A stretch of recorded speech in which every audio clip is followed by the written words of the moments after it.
Hi, my name is KyleWeddington, and I'm pursuing a master's degree in game design.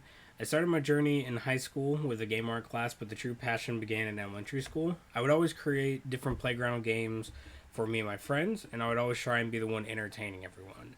I know that this passion for games and desire to entertain really began my interest into game development. My dream is to run my own game studio, making some amazing projects, and I want players to be able to take away an amazing experience and a story with them. I found a really hard time finding an object that really triggered my passion for games, as described in the Primal Incantation strategy. When I was in middle school, I was fixated on bugs and glitches in games, how Einstein was kind of fixated on the needle with his and his compass and how it kind of translated to magnets. I knew that these game or glitches and bugs in the games were results of game designers cutting corners or really missing something, and it kind of really intrigued me a lot. The Darwin strategy didn't really resonate with me until I started thinking about my path and where I am now. I started this thinking I was going to be an animator, but after studying games, I kind of realized I can combine my love for computers, graphic design, and games into one field. I could really connect with the rebellion strategy with my current situation. With my decision to kind of pursue games or the master's program, my family wasn't really that supportive of it, and eventually I agreed with them to not pursue it. After some consideration, I knew it was something I was passionate about and I would succeed with, and I felt if I stayed, I didn't go back to school, I would have failed.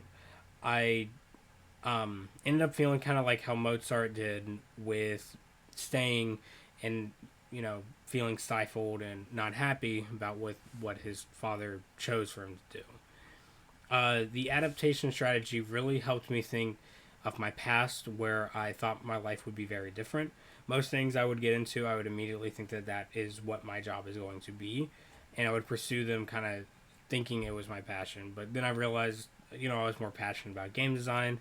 Much how Freddie Roach thought he would be passionate about fighting, but eventually adapted and went to coaching.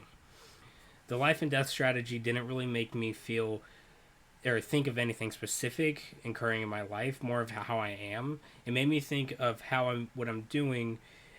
It kind of reassured my decisions and made me more confident about following my dream. And eventually, it will work out because it is something I am very passionate about.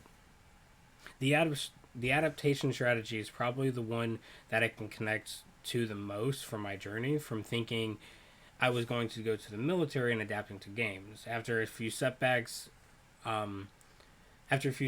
I decided to think where my life was heading. I would say the true turning point is whenever I did start pursuing game design.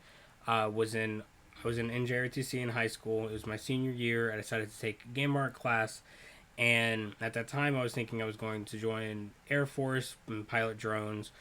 Then I decided to take this game art class, fell in love with the field, and then I quit NJRTC and took as many game art and graphic design classes I could take.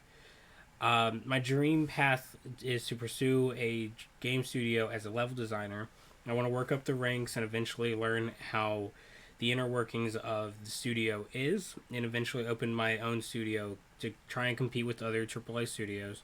The one main thing that I struggle with is my writing abilities. Within the next 3 weeks, I really want to improve my writing to make it sound more clear, concise, and professional. Another thing I really hope to improve in the next few weeks is time management skills. I've always kind of struggled with that. Um, and I feel like this class and the program as a whole can really help with that. I feel like these will really help my goal with making game design documents better and making sure I'm never late on a project.